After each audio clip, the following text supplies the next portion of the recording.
Noida is a promising luxury real estate destination because of how strategically it transformed from a large vacant land to a high-end planned ecosystem. With such planning, Noida में potential पहले भी था, नोएडा में potential आने वाला time में और भी आपको ज़्यादा बेहतर दिखेगा. But due to many reason जिसमें गवर्नमेंट अथॉरिटी डेवलपर सारे इन्वॉल्व थे, Noida took very long time for this transformation. आज के रेट में the kind of transformation expected in Noida in next 5 to 8 years, ये आपके एजम्पशन से ऊपर का नोएडा हमें देखने को मिलने वाला है. एंड हार्डली आज हम बैठे, today we are sitting in 2025, we are expecting that massive transformation by year 2030 to 2035. और इस मैसिव ट्रांसफॉर्मेशन के पीछे के मल्टीपल रीजन्स हैं, जिसमें connectivity, corporate attractions, industrial growth, plan infra of mix development, ये सारे के सारे रीजन्स होंगे that will convert Noida to a different shape. And I hope 2025 में बहुत सारे ऐसे इन्वेस्टर्स होंगे जिन्होंने अच्छी आरओआई, जो भी मार्केट के हिसाब से उन्होंने एक्सपेक्ट किया था, उनको अच्छी आरओआई मिली होगी.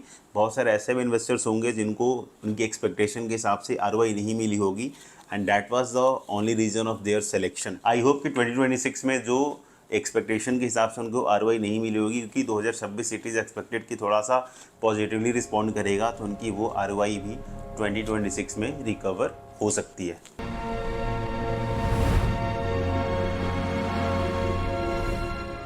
आप किसी भी डेवलपमेंट में देख लो, चाहे आप रेजिडेंशियल की बात करो या फिर कमर्शियल की बात कर लो, इस ड्यूरेशन में कुछ हमें ऐसे ही बायर्स मिले जिनकी रिटेल की प्लानिंग थी, मुझे रिटेल में इन्वेस्ट करनी है, but again they were looking for the premium property only.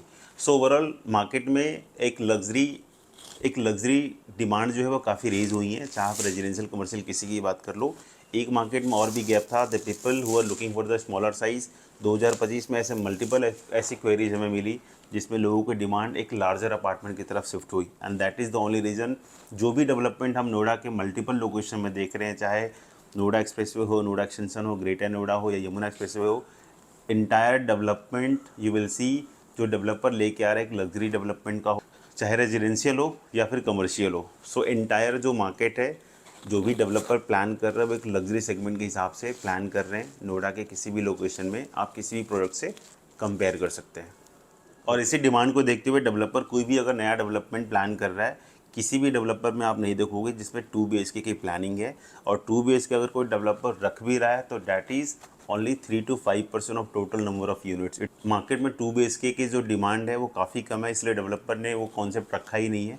But इसका एज अ रिजल्ट क्या होगा कि जिनके पास 2 BHK की इन्वेंट्री है या जो भी 2 BHK बाई कर रहा है अगले 4 to 5 ईयर्स में, एक छोटे टिकट साइज़ के हिसाब से मोस्ट डिमांडिंग ऑप्शन वो भी होगा.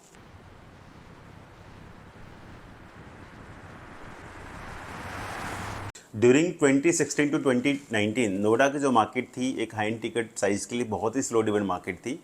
उस टाइम पे डेवलपर पूरे नोएडा में अगर आप देखोगे केवल 5% ही ऐसे प्रोजेक्ट होते थे जो काइंड ऑफ लग्जरी प्रोजेक्ट थे, हाई एंड टिकट साइज़ के प्रोजेक्ट्स होते थे. 95% प्रोजेक्ट आपको नोएडा में या तो अफोर्डेबल मिलते थे या फिर वैल्यू फॉर मनी प्रोडक्ट मिलते थे. उस टाइम पे जब हम लग्जरी प्रोजेक्ट के साथ में काम कर रहे थे तो डेवलपर कोई भी विजिट्स अलाउ करता था ऑन प्रोफाइल बेस, जो भी ऐसे 5 करोड़ और 8 करोड़ के प्रोजेक्ट्स होते थे. बट आज के रेट में तो चेंजेस जो हमने देखा 2025 में कि ऐसे 5 करोड़ से लेकर और 20 करोड़ के जो प्रोजेक्ट्स हैं, जितनी भी डेवलपर्स के साथ अभी हमने काम किया, projects are getting sold out at the first day of their launch. और नोएडा को लेकर ऐसे जो इन्वेस्टर्स हैं जो हाई एंड टिकट साइज़ की प्रॉपर्टी बाई कर रहे हैं, उनकी एक्सेप्टेंस किस लेवल की बड़ी है. आप सोच रहे हो कि 2016 से लेके 2025 के इस पूरे ही ड्यूरेशन में the Noida that was the slow driven market for the high end ticket size, आज के रेट में पिछले 3 to 4 ईयर्स के अंदर में वो लग्जरी, वो high end ticket size price की जो प्रॉपर्टी जो थी उनकी डिमांड बढ़ी. एंड नोएडा के अंदर आज के रेट में हाई एंड टिकट साइज़ की जो प्रॉपर्टी है, this is the fast moving product in Noida right now. Noida के मार्केट में मैसिव ट्रांसफॉर्मेशन के पीछे जो डेवलपर है जिनकी एंट्री हुई नोएडा के मार्केट में, M3M, स्मार्ट वर्ल्ड, एलिसाप, Trump tower, Jacob and co, Max estate, L&T, Experion, Sobha. This all are not only developer, they are the giants of real estate market. और इन सारे डेवलपर्स ने मिलकर नोएडा मार्केट के पूरे सिनेरियो को ही चेंज कर दिया.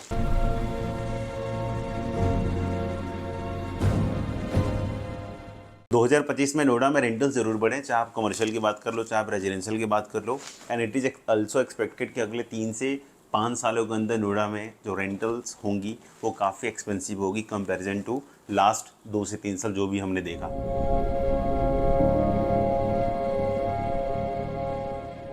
एक क्लैरिटी और मैं दे दूं कि 2025 में जब जैसे जैसे हमारे पास क्वेरीज आती गई, बहुत सारे ऐसे इन्वेस्टर्स थे जिन्होंने अच्छा पैसा बनाया, जिन्होंने अर्ली एंट्री ली थी 2023 से 2024 में। बट कुछ ऐसे भी इन्वेस्टर्स हमें मिले जिन्होंने फोमो के चक्कर में इन्वेस्टमेंट करा, एंड उनके पास फंड्स जो था लिमिटेड था 20-30% पे। दे थॉट कि मैं इसको सेल करके अच्छा पैसा बना लूँगा। देयर वॉज मेनी इन्वेस्टर्स जिन्होंने इस क्राइटेरिया के साथ में इन्वेस्टमेंट करी, बट मार्केट ने इमीडिएट सेल वाला जो प्रोजेक्शन था उस पर रिस्पॉन्ड नहीं किया। सो उनकी जो एक्सपेक्टेशन थी शॉर्ट टर्म में प्रोजेक्ट से बाहर निकलने की, वो हो नहीं पाई, and the got struck with the investment. So ऐसे ही बहुत सारे इन्वेस्टर मिले, तो ओवरऑल मैं उनके लिए यही सजेशन दूंगा कि एज ए इन्वेस्टर आज के रेट में अगर आप इन्वेस्टमेंट कर रहे हो तो एटलीस्ट 60-70% के आसपास फंड्स आपका सेल्फ होना चाहिए, चाहे आप लोन के थ्रू या सेल्फ फंडिंग हो। And at least the minimum criteria of lock in period is approximately 2.5 से 3 साल, क्योंकि जितना आप लंबा होल्ड करोगे अपने ओरिजिन को, जितना आप लॉन्ग स्टेज करोगे, obviously you will make a good money.